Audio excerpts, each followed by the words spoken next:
This is my updated review for the Rideye camera, which is the black box for your bicycle. I've updated this review because my original review had sound level issues, which have been commented on my previous video, and for which I apologise. I wanted to re-review this unit as well because the original unit I received developed a fault with sound and recording, and so I sent it back and got a full replacement. This review will cover the unit itself and show some example footage of what the camera provides when in use. So basically this is the Rideye camera. As you can see, it's fairly compact. It's got a sort of CCTV look about it. It's got the lens there at the front and solid back, a single button on the top there, and then a USB interface at the bottom, and then obviously the integrated mount. So it's a fairly simple looking camera. Now the idea about this camera is that you basically put it on the bike, press the green button, and then it'll start recording, and then basically you just leave it. The camera comes in two capacity formats, a 32GB and an 8GB and a 32GB format. The 8GB does about an hour and 20 minutes worth of recording, a bit more on that later. The 32GB I think does about 8 hours or something. This is the 8GB version. Basically what it does is it will record 5-minute segments, storing those segments, and then once the camera is full it'll start replacing the oldest segment, so that you never effectively run out of space and you can keep recording through your particular journey. The idea of this camera is that it is not an action mount kind of camera. Okay, so you're not using this to create wicked point of view experiences, showing off your skills or anything like that.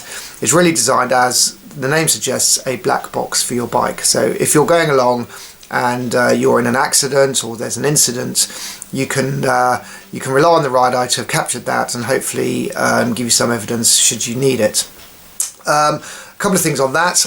It's got a built-in collision detection system, which means that if you are in an incident and you're unable to actually press the button, it'll automatically save the current 5-minute recording and the previous 5 minutes recording, and the next 5 minutes recording, I believe, as well. So that basically it captures the time during, before and after the incident, so that you can and it'll make sure that it doesn't overwrite those recordings with any other material. You can also instigate that sort of protection feature by simply pressing the button very quickly once whilst you're riding, and that will do exactly the same. So if the collision detection hasn't worked, which to be honest I haven't tested because I haven't actually been in a collision, then you can manually protect the files from being overwritten. Obviously you need to be a little bit careful with that function, because the more you protect, the more space will be taken up for recordings, which will leave less space for the dynamic recording to take place to replace the older video.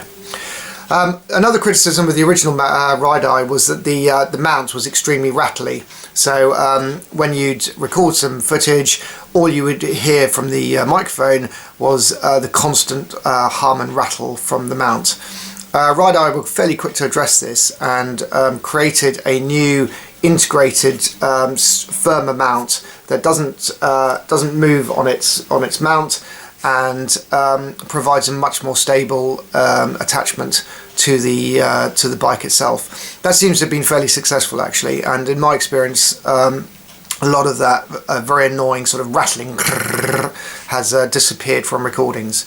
However, and this is probably one of the bigger disappointments about this particular camera, is that the microphone is truly shocking. If you expect to be able to pick up any conversation or anything from the microphone, then it's not going to happen. I've got some footage which I'll show you in a second, where I actually came across my wife and a friend, and I was having a conversation with them in broad daylight, and the camera picked up pretty much none of that conversation. So I certainly wouldn't rely on it. Again, this is where I think an action camera, if that's the kind of camera you're looking for, then the Rideye is not your camera. You could argue that actually within a sort of a black box scenario, you don't really need to be concerned too much about the sound. and that's, I suppose, a fair point. However, personally I would have preferred to have a better microphone, but there you go. Comments on the video footage, which will come up shortly, are that there's a slight blue tinge to it. The quality is pretty good actually, and again, within the video you'll see in a second of the footage, you can make out number plates quite easily if you pause the footage, and in that regard I think it works well, so I'm quite happy with that. In terms of mounting, the unit can be mounted obviously normal way up, but you can also mount it upside down if your handlebars are already full of other devices like tracking monitors or lights, etc. So you can actually mount it upside down. The only thing is, if you're going to mount it upside down, make sure that the unit is off, and then only turn it on when it's upside down, so that when it turns on it can recognise that it has been turned upside down. If you turn the unit on and then turn it upside down, it won't auto write itself in terms of the picture. That's it in terms of the review so far. Have a look at some footage, and then I'll come back to you.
So that's it with the footage. I hope you can see that the quality is actually quite reasonable, and for my purposes, in terms of using this as a black box, I think it worked quite well.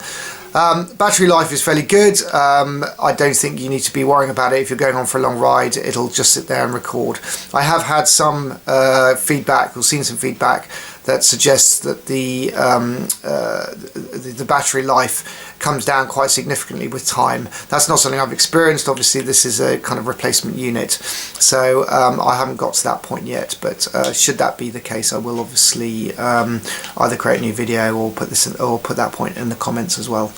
I think my review for this camera is fairly positive, I have to say. I'd give it a sort of 4 out of 5. In terms of fit for purpose as a black box, I think it does what it says on the tin. If you're trying to use it for as an action cam or anything like that, then I would seriously consider going elsewhere for that need, as the microphone and the unit itself just isn't really designed for that.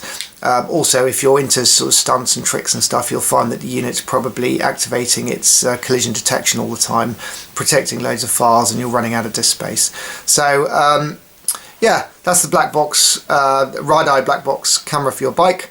It was available, it was rather launched on Kickstarter, and if you go to rideye.com, then you can obviously go and place an order for it if that's the kind of thing you're looking for.